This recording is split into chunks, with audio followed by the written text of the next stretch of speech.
avec Jean-Philippe et Marion, donc, qui vont partir sur le CES de Las Vegas avec IoThink Solutions. Bon, est-ce que vous pouvez nous présenter l'entreprise? Parce que dès qu'on est dans les objets connectés, c'est un peu ça, voilà. Bon, on ne sait plus très bien, c'est des mondes compliqués, donc expliquez-nous ce que vous proposez. Alors IoThink Solutions, nous sommes éditeurs d'une plateforme IoT. Alors la particularité, c'est qu'on dit qu'on est une plateforme agnostique et interopérable. Alors agnostique, qu'est-ce que ça veut dire? Bien aujourd'hui, l'IoT, je pense qu'on sait tous que ça peut apporter du retour sur investissement, que ça peut apporter de la valeur ajoutée. Problème, 10 mois pour déployer un projet IoT aujourd'hui, toutes les études le montrent et par expérience on le voit. Alors pourquoi? Parce que l'IoT, c'est encore un marché fragmenté. Il y a énormément de fabricants, beaucoup de technologies différentes, beaucoup de technologies de réseaux de connectivité différents. Et quand on est un maître d'ouvrage, quand on est un client, qu'on a une idée en tête, eh bien c'est compliqué, ça reste compliqué. Donc nous on dit, ces 10 mois-là, on vous fait une promesse, on les passe à quelques jours, 10 jours pour déployer un projet. Alors comment on fait cette promesse? On tient cette promesse de passer de 10 mois à 10 jours, eh bien, grâce à cette plateforme agnostique. Alors ça veut dire quoi?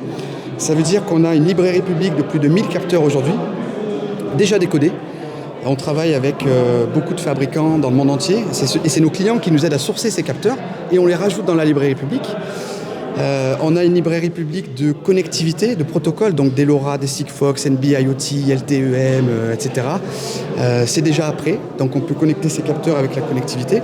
Et au final, on a une librairie publique de cas d'usage, des tableaux de bord, comme on peut voir ici, déjà tout prêt, donc on peut démarrer très vite. On peut voir très vite dans des démonstrateurs ce que ça donne et ensuite on va pouvoir accompagner le client dans son cas d'usage en personnalisant puisqu'on a une boîte à outils qui permet de faire des tableaux de bord sans compétences en informatique. Et en fait en quelques jours on va très vite à créer des tableaux de bord, ce qu'on appelle des dashboards de cas d'usage pour visualiser justement ce cas d'usage. Donc vous faites en fait gagner du temps aux chefs d'entreprise et le temps, c'est une donnée qui évidemment est très importante. Vous allez faire quoi au CES de Las Vegas? Votre objectif c'est quoi, Manon? Alors notre objectif c'est essentiellement de rencontrer des clients potentiels à l'international. Donc on est déjà présent sur une vingtaine de marchés, mais d'en gagner encore plus, de se développer notamment aux États-Unis, en Amérique du Nord, un petit peu plus au Canada également, et de rencontrer de potentiels investisseurs, partenaires et voilà, de nouveaux clients. Les intégrateurs aussi? Les intégrateurs, voilà. Parmi les partenaires, les intégrateurs, les facility managers aussi qui travaillent dans le bâtiment, pourquoi pas de nouveaux fabricants de capteurs, de potentiels distributeurs sur de nouveaux marchés et des fournisseurs de services, des prestataires aussi. Et Jean-Philippe, en fait, c'est une activité qui est concurrentielle. Vous avez des concurrents ou vous êtes seul à faire ça? Non, il y a des concurrents et heureusement, ça veut dire qu'il y a un marché et que ce marché est en train de mûrir. Mais aujourd'hui, on a des bons concurrents, il faut le reconnaître.